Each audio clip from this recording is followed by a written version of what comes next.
Yes, pastry is somehow what sometimes my husband used to pacify me whenever I'm upset. So I think that pastry, I might need that recipe. I need to send it to him. Please, keep that recipe for me. All right? Speaking of relationships, it's time for our relationship discussion this morning.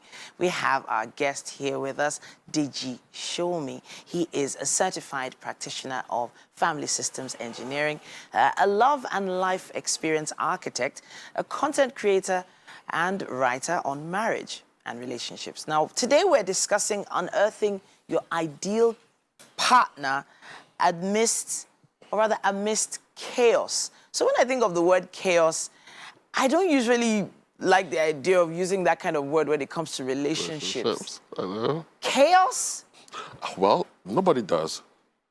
But the thing is, while we can't have the exact statistics or put the figures together, we know today that the world is a little bit at six, at sevens as regards relationships, because it will take a relationship to grow into marriage anyway.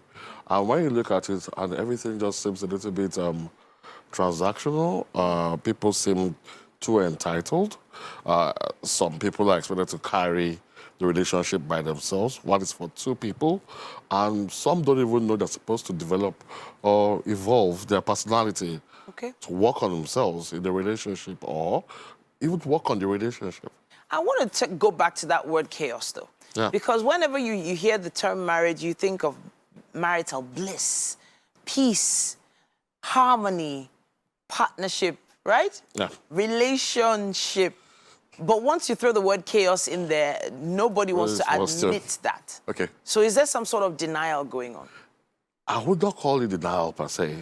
I would just say new definitions are making everything seem a little bit inflated or exaggerated.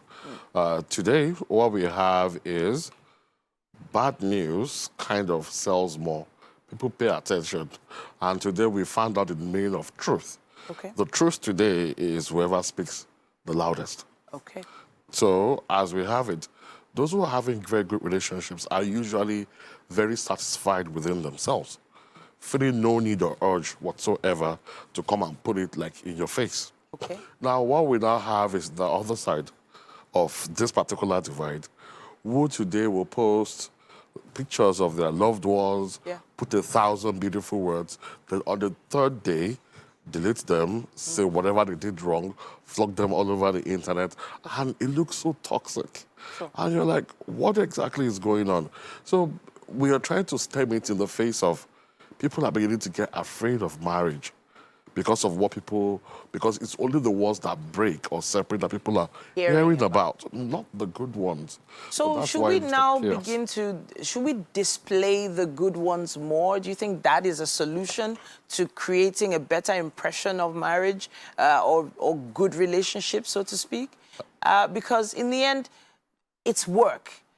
Working on a relationship, it takes a lot of time. And those that actually have to work on their relationships at the same time probably don't have much time to be posting. That is my point.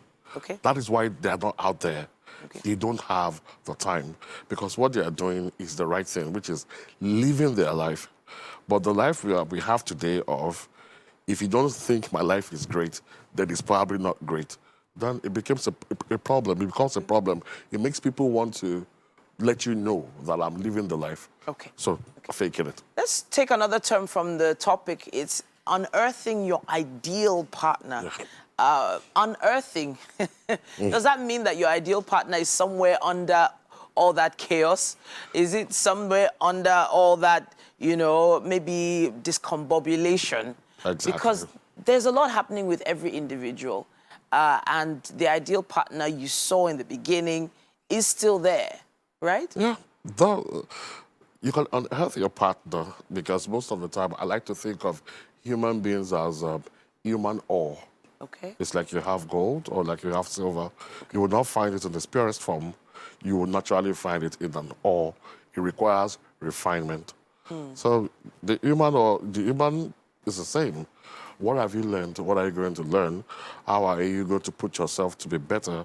use to someone else, because you have to know what you're here on earth for. It's for nation building, it's for allowing the world to prosper, it's for rest, it's for technology, it's for progress, it's for so many things. So are you ready to develop yourself, to put yourself in the frame of mind such that in the household or in a family, if you're there, you are an advantage? Okay. That is what we're looking for in a partner. You use the reference ore. To refine an ore, it takes a blasting furnace. Yes, it always goes through fire. It's not just any fire. It always goes through This is the hottest fire possible. The hottest fire. To refine, yes. It always takes time to do that. But are people willing to do that work?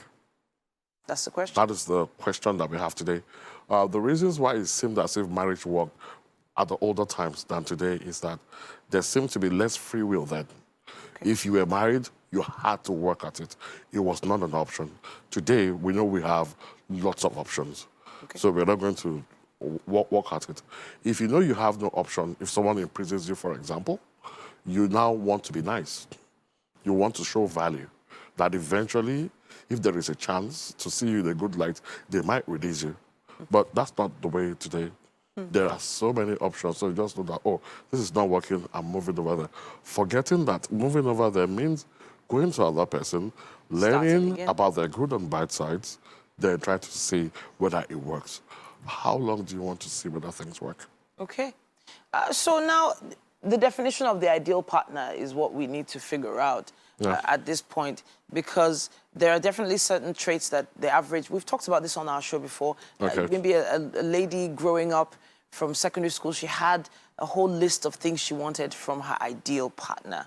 Okay. You know, he had to be a certain height, a certain skin tone, maybe long hair, short hair, maybe a beard, you know, that kind of thing. I get that. I'm thinking about what people have, what the media has defined as the ideal partner. As the ideal partner. The media, books, movies, the Western movies for a long time have given us an idea, at least people from my generation, about how and what you should be with. From the Disney movies, it's always a prince. Yeah.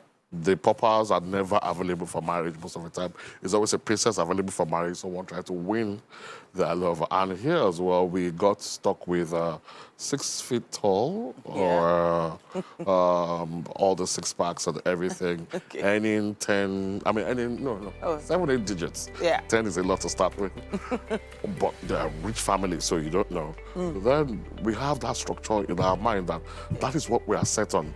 And you know how it is, there's a car that passes you by today, you don't see it. Yeah. Then one day a friend brings one. They're like, wow, that's a nice car. I want that car. Then from that moment, all you see is that car. And you're like, wow. So there's so many of these cars. It's the same thing with relationships. Once you get an idea of what you want, that is what you want to see. Okay. But cars are not as, humans are not as available as cars. So definitely most of the time, before you get to that person, someone probably already did. In fact, it's probably somebody's work that you are admiring. You know what? Yep. Honestly, this conversation is one that can't wrap up now or can't end now. No. It's one of those... long. We have to just... Exactly. Of time. So but there will be time to continue discussion with you in later episodes. But we'd love to hear what you think. Use our hashtag WakeUpNigeria on TVC. Thank you very much, Deji Showman, for coming to talk to us today. We'd love to hear your thoughts as well. Let's take a quick break and be back with more.